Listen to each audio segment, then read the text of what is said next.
नमस्ते, सदा वत्सले मातृभूमि, जय हिंद दोस्तों दिन भर क्या रहा स्पेस, डिफेंस और इंटरनेशनल गलियारे से इस वीडियो में हम एक एक करके जान लेते हैं। सबसे पहले डिफेंस अपडेट की बात करते हैं तो वो Barak ER missile defence system को लेकर आ रही है। इजरायली एरोस्पेस इंडस्ट्री ने कहा कि बराक ER और मिसाइल डिफेंस सिस्टम के परीक्षण की एक श्रृंखला पूरी हो चुकी है, जिसमें कि चुनौतीपूर्ण परीक्षण भी किए गए हैं और इन परीक्षणों का जो नतीजा रहा वो बेहद सकारात्मक रहा, यानी कि पॉजिटिव रहा और साथ ही सिस्टम की क्षमताओं का जो परीक्षण किया गया वो भी सफल रहा। बराक ER यानी कि एक्सटेंडेड रेंज इंटरसेप्टर है जो किसी भी हमलावर बैलिस्टिक मिसाइल लक्ष्य को इंगेज कर सकती है। IAI के द्वारा विकसित Barak ER air defence system 150 kilometre की विस्तारित सीमा के साथ साथ बैलिस्टिक लक्ष्यों पर हवाई खतरों को रोकने की क्षमता जोड़ता है। Barak ER interceptor Barak air defence system family का हिस्सा है जो अलग अलग श्रेणियों में सक्षम है। बराक ER को नेवल और लैंड प्लेटफॉर्मों के लिए तैयार किया गया है और इसकी रडार की क्षमता भी 150 किलोमीटर की है। साथ ही ये किसी भी तरीके के सोफिस्टिकेटेड बैटल मैनेजमेंट सिस्टम के तहत वास्तविक समय में खतरों को भांप सकती है। आपको बता दें कि IAI सभी प्रकार के सिस्टम्स का उत्पादन करता है, जैसे कि रडार, लॉन्चर, मिसाइल और कमांड एंड कंट्रोल सेंटर। साथ ही IAI ने कहा कि दुनिया के पास केवल चुनिंदा कंपनियों के पास ही ऐसी क्षमताएं हैं। IAI की बराक को दुनिया की सबसे उन्नत रक्षा प्रणालियों में से एक माना जाता है। कंपनी ने कहा कि इसका इस्तेमाल दुनिया भर की कई सेनाओं के द्वारा किया जाता है, जिसमें इजराइल की नौसेना, भारत की वायुसेना, सेना और नौसेना शामिल है। इसके अलावा और भी कई ग्राहक हैं। बैलिस्टिक, ग्राउंड टू ग्राउंड और क्रूज मिसाइलों, इसके अलावा UAV और हेलीकॉप्टरों सहित हवा, समुद्र और जमीन के खतरों की एक श्रृंखला के खिलाफ ये कार्य करती है। दोस्तों आपको बता दें कि भारत भी बराक ER का अधिग्रहण कर सकता है क्योंकि भारत बराक 8 मिसाइल को बदलना चाहता है। ऐसे में बराक ER का जो सफल परीक्षण हुआ है वो कहीं न कहीं भारत के लिए भी एक अच्छी खबर है। दोस्तों यहाँ पे बात करते हैं लंबी दूरी की SLCM, जिसमें कि भारत को इन्वेस्ट करने की आवश्यकता क्यों है, ये बात आपको जाननी जरूरी है। एक नई रिपोर्ट के अनुसार भारतीय नौसेना प्रोजेक्ट 76 के तहत 3 नए परमाणु हमले वाली पनडुब्बियों के विकास को आगे बढ़ा रही है, जो मुख्य रूप से 8 से 6 पनडुब्बी लॉन्च क्रूज मिसाइलों से लैस होंगे। भारतीय नौसेना अपने नए प्रस्तावित डीजल इलेक्ट्रिक पनडुब्बी बेड़े के लिए प्रोजेक्ट 75I और उसके आगे के लिए SLCM को इंटीग्रेटेड करने की बात भी कर रही है, लेकिन भारत अभी तक किसी भी लंबी दूरी की क्रूज मिसाइल को विकसित नहीं कर पाया है। इसलिए भारत को अपने पनडुब्बी बेड़े के लिए अकेले ही SLCM को बनाने की आवश्यकता है और इसीलिए भारत अपने इस प्रोग्राम पर ध्यान दे रहा है। आपको बता दें कि 20 मार्च 2013 को ब्रह्मोस सुपरसोनिक क्रूज मिसाइल के पनडुब्बी लॉन्च किए गए संस्करण को एक समर्ज प्लेटफॉर्म से सफलतापूर्वक परीक्षण किया गया था और 2016 में इसका दोबारा ट्रायल किया गया था, लेकिन वर्टिकल लॉन्च सिस्टम से लैस पनडुब्बी की कमी के कारण इसका मतलब था कि पनडुब्बी से वास्तविक मिसाइल परीक्षण कभी किया ही नहीं गया था। जहां भारत ब्रह्मोस के एक्सटेंडेड वर्जन की बात कर रहा था, जिसकी रेंज करीबन 800 किलोमीटर थी। बहरहाल अभी भी उस पर कार्य चल रहा है। इंडियन न्यूक्लियर अटैक सबमरीन को चीन के साथ संभावित संघर्ष या फिर क्षेत्र में क्वाड के संचालन के समर्थन में दक्षिणी चीनी सागर से संचालित भी करना पड़ सकता है। हिंद महासागर एक विशाल महासागर है और पश्चिम और पूर्व के द्वीपों की श्रृंखला का मतलब है कि भारतीय पनडुब्बियों को मेन लैंड से, यानी कि जो मुख्य भूमि है, उससे दूर से संचालित करने की आवश्यकता है और ये तब महत्वपूर्ण हो जाता है जबकि भारतीय नौसेना के परमाणु और कन्वेंशनल पनडुब्बियां एक लंबे समय तक चलने वाली SLCM फैमिली से लैस हो, साथ ही अपने लक्ष्य को हिट करने की अनुमति दे। आपको बता दें कि DRDO long range land attack cruise missile यानी कि LRLACM पर भी काम कर रहा है, जिसकी रेंज 1000 किलोमीटर होगी, जिसे SLCM के रूप में उपयोग किए जाने के लिए भी अनुकूलित किया जाएगा। 1000 किलोमीटर रेंज वाली LRLACM अभी भी भारत की न्यूक्लियर अटैक पनडुब्बियों के लिए पर्याप्त नहीं है। आपको बता दें कि LRLACM निर्भय क्रूज मिसाइल का उत्तराधिकारी होगा। इसके अलावा शॉर्ट टर्बोफैन इंजन यानी कि STFE के विकास में देरी के कारण LRLACM के परीक्षणों को अभी और समय लग सकता है। 2500 किलोमीटर से अधिक की सीमा के साथ LRLACM-2 न केवल आवश्यक है बल्कि भारत के नॉन न्यूक्लियर डिटरेंस उपायों को बढ़ाने के लिए भी आवश्यक है। भारत को सशस्त्र बलों में सटीक स्ट्राइक सिस्टम के इस तरीके की जरूरतों को शामिल करने के और अधिक प्रयास करने होंगे और 2000 से 4000 किलोमीटर के विस्तारित रेंज के साथ अगली पीढ़ी की शक्तिशाली क्रूज मिसाइलों को विकास के लिए नए सिरे से योजना बनानी होगी। इनहांस SLCM भारतीय नौसेना की स्ट्राइक क्षमताओं को फायदा देगा और हिंद महासागर के साथ साथ दक्षिणी चीनी सागर में भी भारत की एंटी एक्सेस और एरिया डिनाइल यानी कि A2/AD एफर्ट को भी बढ़ाएगा। यानी कि अब ये बात क्लियर हो चुकी है कि भारत को अब अपनी लॉन्ग रेंज SLCM पर विकास करना होगा। अगली खबर की बात करते हैं तो वो भारत के मैरीटाइम सिक्योरिटी कोऑर्डिनेटर को लेकर आ रही है।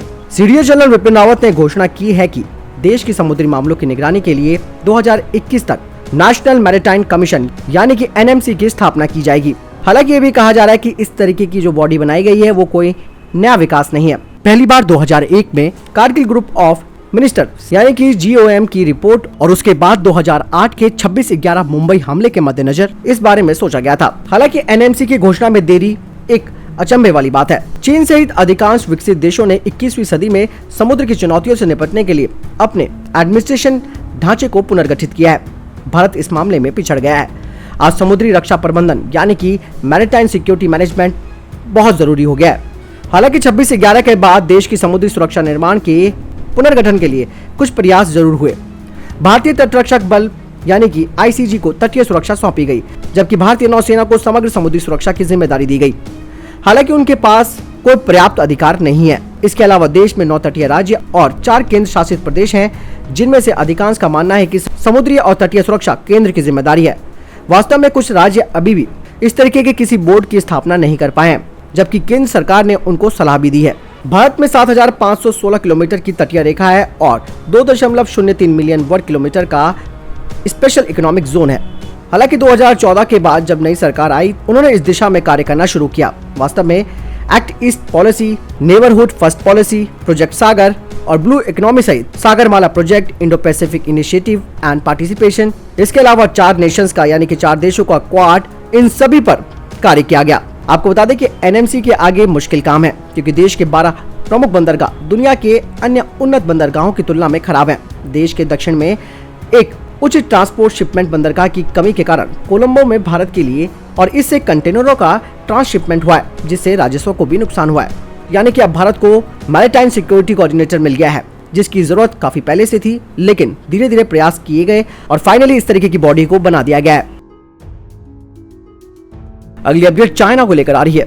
चीन अपनी हरकतों से बाज नहीं आ रहा है। लद्दाख के पैंगोंग इलाके से सैनिकों की वापसी पर सहमति जताने के बाद अब उसने पूरे इलाके में मोर्चा संभाल लिया है। बीजिंग ने वेस्टर्न थिएटर कमांड में रॉकेट लॉन्चरों की तैनाती की है। भारतीय सीमा से लगे 17,000 फुट ऊंचे इस क्षेत्र में चीन द्वारा उठाया गया ये कदम आने वाले समय में दोनों देशों के बीच टकराव की वजह बन सकता है।